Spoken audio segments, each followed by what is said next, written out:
On April 6th, a 37-year-old man, discovered that my wife, a 36-year-old woman whom I've been with for 19 years, has been unfaithful. We have two young kids, thriving careers, fantastic friends and family, a beautiful home, and overall, an incredible life with hardly anything to gripe about. Here's how I found out. On April 1st, 2020, I stumbled upon some suspicious texts from a coworker while searching my wife's phone for our daughter's piano teacher's number. Only a few messages were there. It was obvious that earlier parts of the conversation had been erased, but the ones I saw included from him, "We should get together and be close," and from her, replying to his, "I crave KFC. What kissing, ducking, and finishing all over me." These messages threw me for a loop, but I hoped and thought at the time that there was a slim chance it was just playful banter or, at worst, inappropriate texting. Sadly, this turned out to be wishful thinking. Over the following days, I had a hard time getting access to her phone since I was preoccupied with working full-time and taking care of our kids during lockdown. She also has a full-time job and couldn't help much with childcare that week, so I was, ironically, doing my best to support her during a difficult time. I looked up the guy and found his profiles on LinkedIn, which is how I realized he was her coworker, Facebook, Twitter, and Instagram. At that point, I didn't know the full extent of the cheating or the nature of their relationship. On the night of April 5th, after a restless night worrying about the situation, I woke up early, 3 a.m., and grabbed her phone.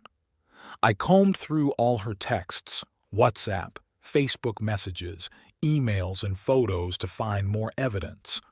Most of the text messages had been deleted, but I discovered screenshots and saved photos from months earlier that hinted at the nature of their conversation, inappropriate texting, and one specific time and date when they had met.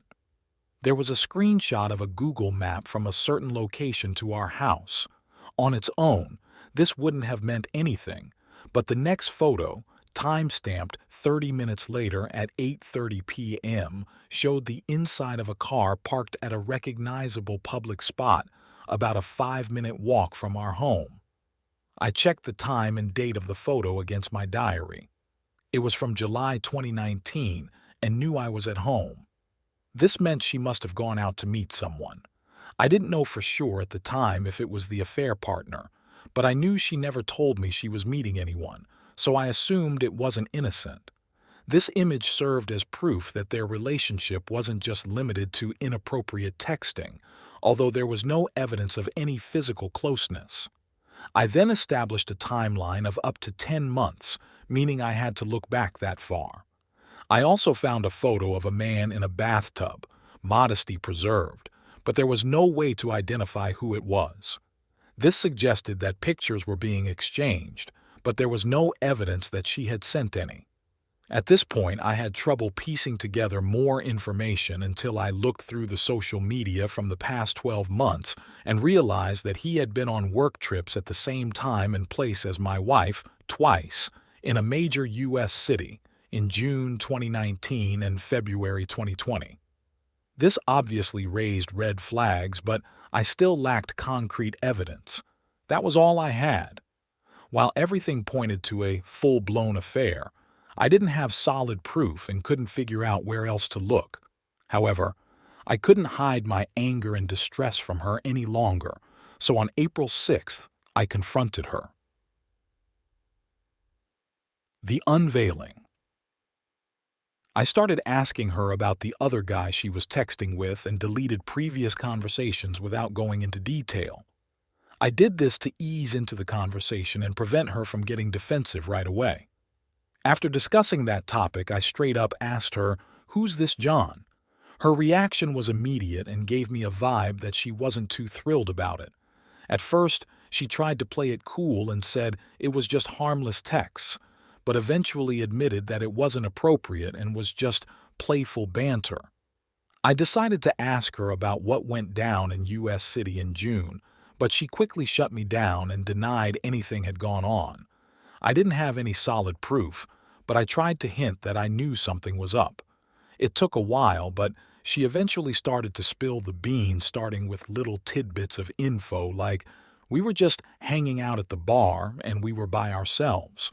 She kept insisting that nothing had happened, but I wasn't quite convinced. We were at a standstill, so I suggested that he come over to our place, it's nearby, to talk. But she quickly shot down the idea and said he couldn't come over. I called her out and said that I knew something was up and it would be best if she just came clean. We kept going in circles for a bit until I mentioned the photos I had seen of the map and car. This seemed to get her to open up a bit more, and she said they only talked about what went down in U.S. City, even though she still maintained that nothing had happened, but to me, it just didn't add up. I circled back and started questioning her again about what went down in the U.S. City, even though I already knew. I wanted to hear it straight from her, and eventually she started giving me more details. Okay, we kissed at the elevator. Me, that doesn't add up. What happened after that? Her, nothing. Me, you went to one of your rooms, right? Yeah, we went to my room. Me, I already know that. What happened then? Her, nothing. We just talked. Me, that's not making sense. You already kissed, so there must have been more. You need to tell me the truth. Her, fine. We kissed again. And then? Her, nothing happened. Me, I'm having a hard time believing that. You had a chance to do something, and I know it. So what really happened? Her, nothing. I swear. I know you had love. Her, no, we didn't. Me, okay. Then what did you do? Her, we just touched each other but kept our clothes on. Me, that doesn't make sense. Her, I swear, that's all that happened. Me, you're not being honest with me. I already know more than what you're telling me. Her, okay, fine. We had closeness in the hotel during our second visit to the U.S. in February. Me, I knew it. How many times did you have love with him? Her, 4 times. Me, where did you do that? Her, twice in his car, once in his house during lunch break, and once when we were away on work in the U.S. city. Current situation, I don't trust my wife every time she picks up her phone. I assume she's talking to another man. She's shown me all incoming messages from any guy I don't know. I know this because I still snoop whenever I have the opportunity. I'm not proud of constantly checking her phone, and I don't even know what I'm searching for, but my confidence is shattered. When she leaves the house, I worry she's going to meet someone even though I know that's not the case. For example, she's visiting her parents. However, things are gradually improving. As time passes, the emotions become more manageable and she can show me how much I mean to her and how valuable our relationship is. We've both read numerous articles about infidelity and listened to many podcasts to find explanations, understanding, and a way forward. We agree that we're not trying to repair our previous relationship that's permanently damaged or even destroyed, which is truly heartbreaking, but we're attempting to create something new and stronger. I trust her feelings for me and believe she wants to make things better. I haven't told anyone about what happened. Part of me wants to confide in close friends, but I don't want them to judge my wife since we're all friends. We've discussed counseling and plan to arrange it in the coming weeks or months. As for why it happened and how it could have been prevented, my wife struggles with anxiety. She's on medication, low self-esteem, and low self-confidence. While there's no excuse for her actions, this is one of the reasons it occurred. She found acceptance and desire from someone outside our relationship. In her eyes, it was someone who wouldn't judge her. And even if he did, she didn't care about his opinion. The guy is physically nothing like me. I work hard to stay fit and am tall, slim, and athletic while he is short and overweight. If there's one lesson I've learned from this situation, it's that appearances don't necessarily matter when it comes to infidelity, nor does logic. Our relationship had its share of problems, nothing we thought was too severe, but mainly centered around not spending enough quality time together. We've always been swamped with work, raising our kids, and I have a great group of friends that I hang out with, play golf, and chat with on a WhatsApp group. In hindsight, maybe too much. I wish I had been more aware of the risks of infidelity and the fact that it's quite common. I never imagined it would happen to us, and I certainly never thought my wife would have love with someone else. I wish I had known the following: preventing infidelity. The responsibility not to cheat lies with each person. There's no excuse for cheating. If there is an issue in a relationship, it should be brought up, discussed, and solutions for improvement should be identified. Question and request for advice. I'm doing my best to cope with this situation and believe we'll make it through. I don't think I'll ever be completely okay, but I'm glad I didn't make any rash decisions like telling friends, walking out, or seeking revenge through cheating. Although I do consider all three options to varying degrees depending on my mood. One aspect I haven't addressed is the affair partner and his spouse. I'm contemplating whether I should inform her. If the roles were reversed, I would have wanted her to reach out and tell me. They have 2 young children and I don't want to do anything that might impact them, but I'm bothered by the fact that he's getting away with this without any consequences and his unsuspecting partner remains in the dark as far as I know. So my question is, should I tell the AP's spouse, and if so, how should I go about it? I know where they live, so I could just drive over one day. A breaking point. I was able to get in touch with the AP's spouse through Facebook today. I couldn't find her before since my account was deactivated, and she didn't appear in Google searches. I sent her a message on Facebook Messenger, and we've been texting on WhatsApp this afternoon.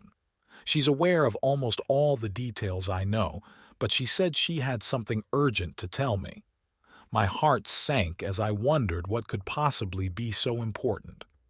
We had planned to meet at the cafe at 3 p.m. I arrived a few minutes early and found a quiet corner to sit in. She arrived shortly after, and we exchanged pleasantries before ordering our drinks. As we sat down, she took a deep breath and told me that she had something urgent to share. I could tell by the serious look on her face that whatever she had to say was important.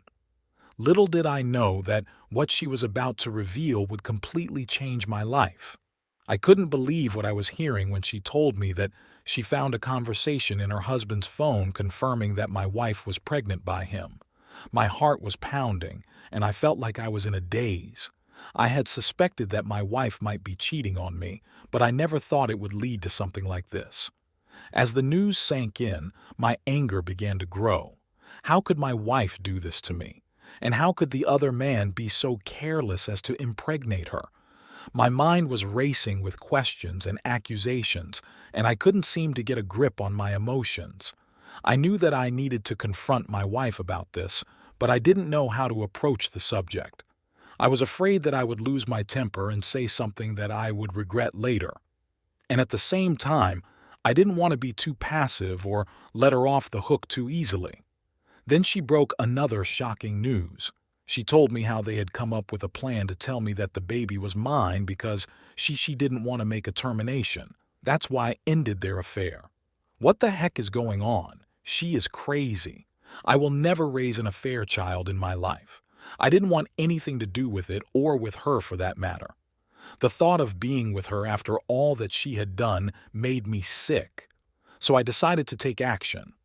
I made a mental note to consult a lawyer and secretly plan my exit strategy, leaving that two-timing hoe with nothing.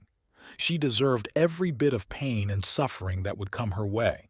But for now, I would bide my time and pretend like nothing was wrong. I would wait for the perfect moment to make my move and give her the boot. And when I did, she would have nothing left but the memory of what she had lost, and what a fool she had been to throw it all away. I found the perfect attorney. He was ruthless and would make sure that my soon-to-be ex-wife didn't get a penny more than what she deserved. I met with him in secret and went over the details of the divorce. As we were talking, I realized that I wasn't even sad about the end of our marriage. In fact, I felt relieved. I could finally start over and leave this mess behind me. I made a vow to myself that I would never let anyone hurt me like this again. Over the next few weeks, I gathered evidence of her infidelity and her plan to deceive me. I made copies of every incriminating text message and recorded every phone call just in case I needed it in court. I also started putting aside some money in a separate bank account so that I would have something to fall back on when I left.